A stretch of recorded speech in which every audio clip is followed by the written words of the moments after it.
Hello, welcome to McKinnis Family Workshop. My name is Robert McKinnis, and today we are making maple sugar spiles.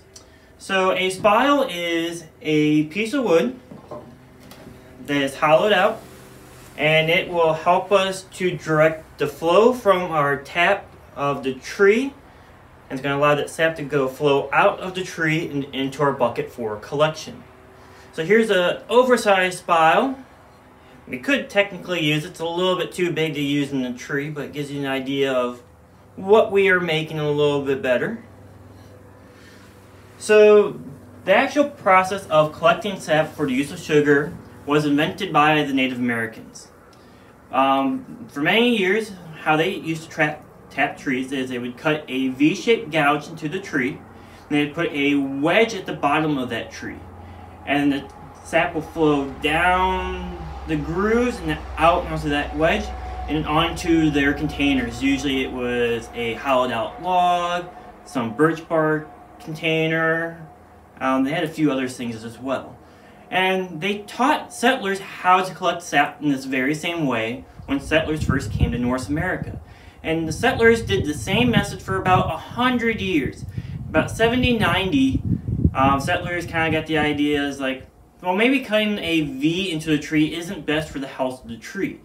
Instead, they suggested taking a quarter or about half-inch hole and drilling it into the tree and using a hollowed out piece of wood called a spill or a spile to drain the sap out of the tree that way in hopes that it will allow the tree to heal better. So we're going to be making spiles today. You can really use any type of material that you have to make a spile. You can use any type of wood. You can just do it with a bit and a brace. So we've got a dowel rod right here that we tried making it a spile with. However, with a bit and a brace, you have to be careful. You have to drill straight through. If not, you're going to burst out the side of your spile blank like I did on this one. So instead, the easiest and the most common way of making a spile is by finding sumac. So sumac, it's a large bush slash a small tree, just depends on how small that they are. And the best way to identify it is it has these big red berry clusters on it most times of the year. It's just got a few berries on there right now. Usually they're a big, wide red cone on top. But this is a very easy material to work with to make a spile, and we'll see a little bit why that is. So the very first thing we need to do is we need to find some sumac. And we're looking for something about a little bit bigger than your finger in diameter. So I figure I can get probably 3 or 4 out of this one. So first thing we're going to do is we're going to cut it. So I'm going to use my little saw table right here. And first thing we're going to take off this extra little branch. We're not going to need it. Get a nice pin with the knee. Take off some of these other branches we don't need. Alright, so I cut to the size that I need to do. Usually you can either go by about your hand length, or what I just did is I use an existing tap that we have as a measure to cut up what we need.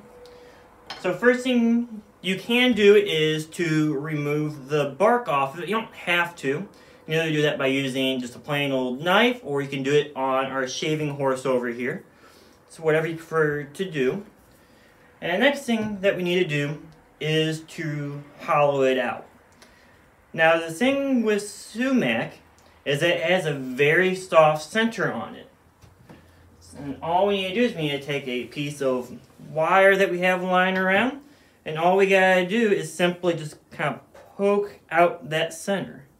That center is really soft. It's like kind of poking through cork. And we just kind of keep poking it in, and just kind of keep slowly working that center out of there. And it's very easy. It's a lot easier than trying to use a bit and brace to try to hollow out a dowel. And you just keep going until you have it hollowed out. So we got one that's already hollowed out right here.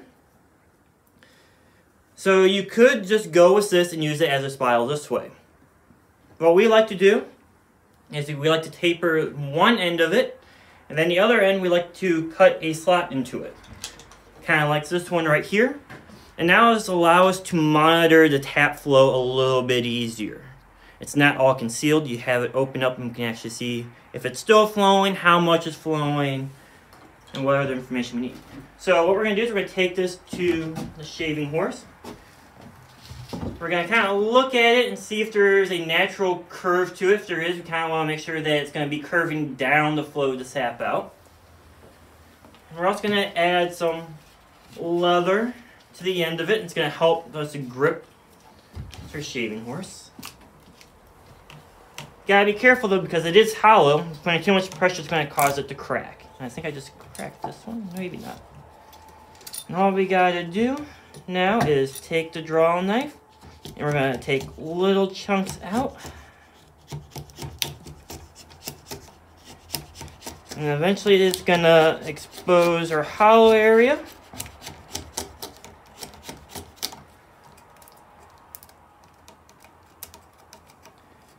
Just like that, and then we'll turn it around, and we'll take the same thing,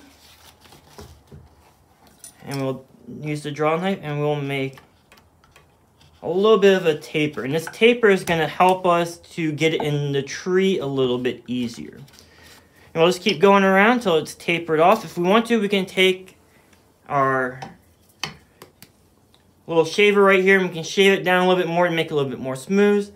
However, it's not really needed. It doesn't need to be pretty, it just needs to do its job. Then after that, I usually like to do is I like to take a few files, so like a rat tail file, and I'll go in and I'll just make sure that I got all that center out and there's no flakes left behind. Make sure it's smooth. And if I want, I can also take another file too, and I can kind of file out the edges to get rid of some of those burrs and whatnot that I created. And that is how we make a spile. It's very easy, it's very cost effective, doesn't really cost us anything, it's just a little bit of time.